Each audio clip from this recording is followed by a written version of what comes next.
Medida cautelar, retirada de pasaporte para Begoña Gómez y parece que la mujer del presidente del gobierno no ha entendido para qué sirven este tipo de cuestiones, porque nada más conocerse que había depositado efectivamente el documento que tanto le costó al juez Peinado obtener de Begoña Gómez, resulta que solicita permiso para viajar con su marido en una delegación internacional que va a visitar Ankara en los próximos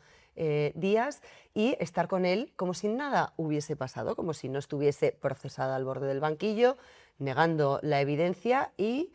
utilizando además para ello, comprometiendo la figura de primeras damas extranjeras que, por supuesto, no están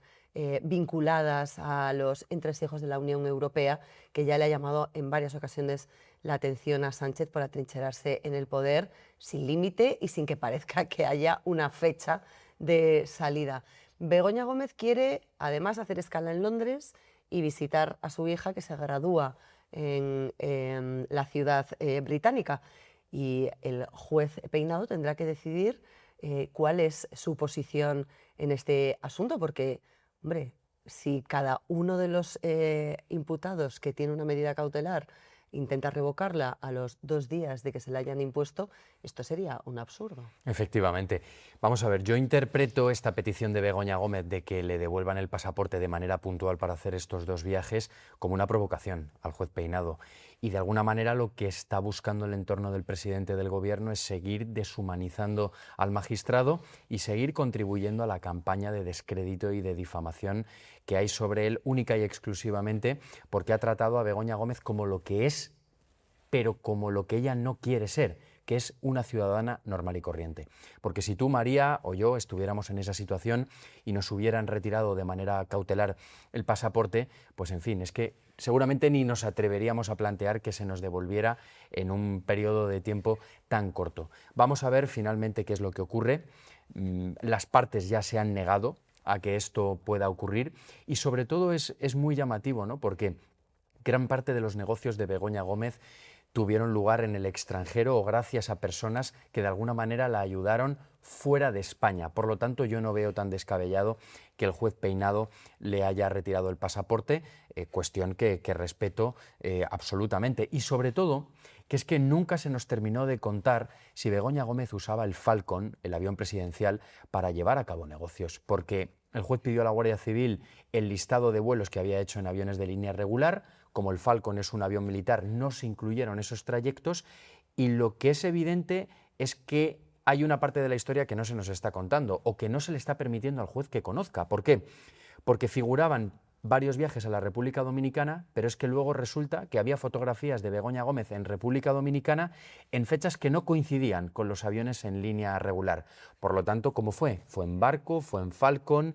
es decir, hay un descontrol de los viajes al extranjero de Begoña Gómez. Eso lo sabemos perfectamente porque nosotros en el debate hemos publicado precisamente hace unos días que Moncloa reconoce que no tiene control sobre el uso que Begoña Gómez pudo hacer del Falcon oficial, que por lo tanto no se sabe cuál fue el origen y el destino de los viajes para los que la mujer del presidente del gobierno utilizó esa aeronave, ni la finalidad que buscaba o que perseguía con esos viajes. No sabemos si eran viajes vinculados a cambios de fechas por razones profesionales en los que ella tenía que incorporarse con posterioridad a citas internacionales a las que debía acompañar a su marido como presidente del gobierno. No sabemos si se fue con sus amigas de compras a alguna ciudad europea o a pasar el fin de semana con su familia, que no debería utilizar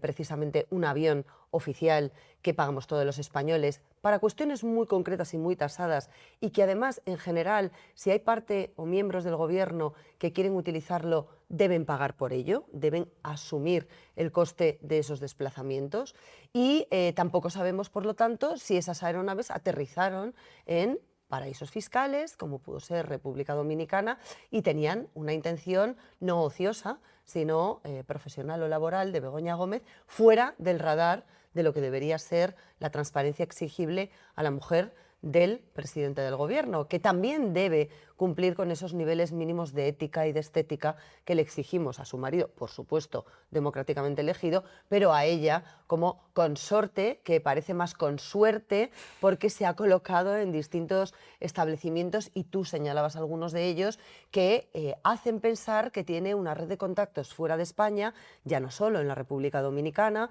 sino supuestamente en África, donde con el Africa Center viajó a diferentes delegaciones y con diferentes motivos, aportando fondos de esos que ella captaba para proyectos de desarrollo, o eso decían, o por ejemplo esas visitas a Rusia en las que fue acompañada del presidente de una aerolínea que luego resultó rescatada en tiempo récord por el ejecutivo que dirige su marido, o con el presidente de la Organización Mundial del Turismo, que también está envuelto en todo tipo de sospechas o de sombras con respecto a los negocios que podía hacer desde esa entidad que tiene como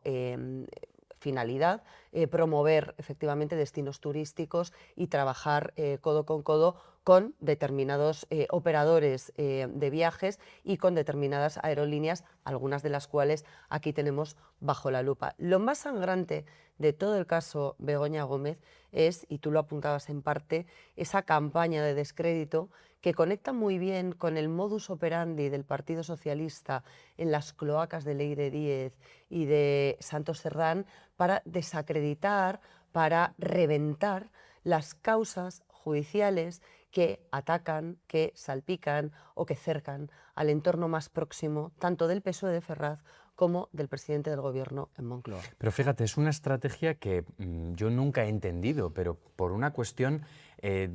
simple y llanamente de limitación. Es decir, si la cloaca del Partido Socialista buscaba atacar a los jueces que están investigando los casos de corrupción que acorralan tanto al entorno familiar como político del presidente del gobierno, Pedro Sánchez, en el hipotético caso de que alguno de los jueces hubiera incurrido en alguna irregularidad que fuera objeto de sanción, se les hubiera podido recusar, hubieran sido sustituidos, pero en ningún caso las causas se iban a ir al garete. Por lo tanto, era una estrategia, aparte de presuntamente delictiva, porque a día de hoy esto lo está investigando la Audiencia Nacional, ridícula directamente, ¿no? Pero fíjate, una de las cosas que ha ocurrido esta semana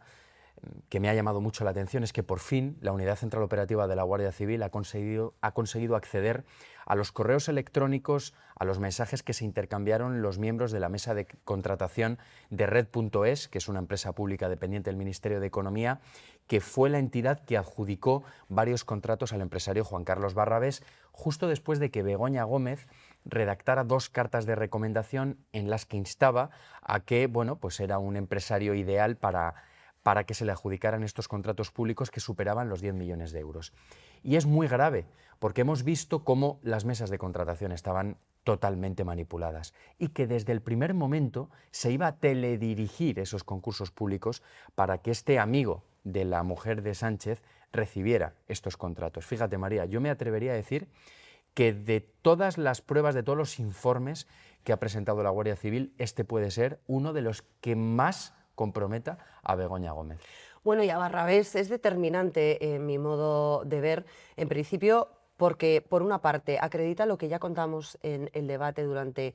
varios meses cuando saltó el escándalo de las cartas de recomendación, y es que había una serie de criterios subjetivos, es decir, que por lo tanto dependían de personas y no de números, que son exactos y no admiten opinión, que se ponderaron o que se añadieron a esos pliegos de contratación para favorecer siempre a las empresas de Juan Carlos Barrabés frente a sus competidores. Pero es que ahora añadimos una especie de conversaciones entre los propios responsables de esa mesa de licitación en las que consensuaban o concertaban supuestamente acuerdos para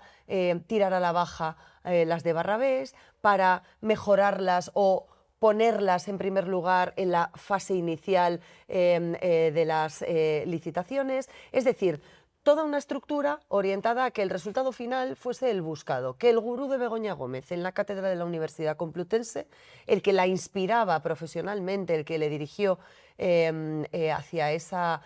formación académica y codirigió con ella esa cátedra que la ha llevado casi a las puertas del banquillo de los acusados, pues obtuviese un crecimiento exponencial de ingresos públicos después de la llegada de Pedro Sánchez a la Moncloa. Es más, él tuvo la desfachatez de incorporar en una de esas licitaciones, de esos pliegos, de esos concursos a los que él optaba, las palabras que le dirigió en público Pedro Sánchez para alabar el crecimiento de su grupo empresarial de Barrabés, que era muy reconocido en su zona territorialmente, en Aragón, y que tenía mucho éxito en lo que se dedicaba, y con ello optar, digamos, a un trato de favor o a un presunto trato de favor para que lo eligieran frente a otros que en ocasiones tenían ofertas técnicas y económicas mucho más competitivas. Es que la gran pregunta es ¿por qué el presidente del gobierno le citó en aquel meeting, en aquella conferencia que dio, justo cuando Red.es estaba dudando si otorgarle o no estos contratos públicos de importes millonarios, ¿no? Es que esa es la gran pregunta. Y sobre todo también, ¿qué fue lo que habló Barrabés con el propio presidente del gobierno cuando el gurú de Begoña Gómez iba al Palacio de la Moncloa y reconoció en sede judicial que sí que tuvo contacto, al menos en esas visitas, con el presidente del gobierno? Es muy llamativo. Y hombre, Barrabés puede ser muy conocido en su pueblo, que es Benasque, que está en Huesca. Yo he estado allí en numerosas ocasiones haciendo investigaciones de campo y sí que es cierto que en el centro del pueblo hay una tienda que tiene otras tiendas en otros puntos de España. Por cierto, una tienda que estaba vacía, al menos los días que yo estuve allí apenas tenía movimiento, pero lo que es significativo es cómo este señor que vendía botas de montaña ha conseguido en un periodo muy corto de tiempo y justo después de que Begoña Gómez le presentara esas 2 cartas de recomendación, multiplicar de manera exponencial el importe neto de la cifra de negocios de todas sus compañías, ¿no? Es decir, la facturación, el dinero que él ha estado ingresando. Y cómo misteriosamente, sí que es cierto que contrataba con la administración pública, pero a unos niveles prácticamente irrisorios en comparación al momento en el que se vinculó con el Palacio de la Moncloa. Estamos hablando de muchos ministerios, de una serie de contratos públicos cuyos importes suman los 20 millones de euros, es decir, mucho dinero. No, y sobre todo, como todo, al final empieza y termina en Sánchez. Aquellos que se acercan a él siempre de manera casi inexplicable, porque el número uno nunca ha querido reconocerlo, se encuentran con estos golpes de suerte y esos espaldarazos. Yo en mi libro, en La Sagrada Familia, lo llamaba, esto a lo que te estás refiriendo, la varita mágica, tanto de Begoña como de Sánchez, que todo lo que tocaban, misteriosamente, crecía. Lo convierten en oro o en petróleo.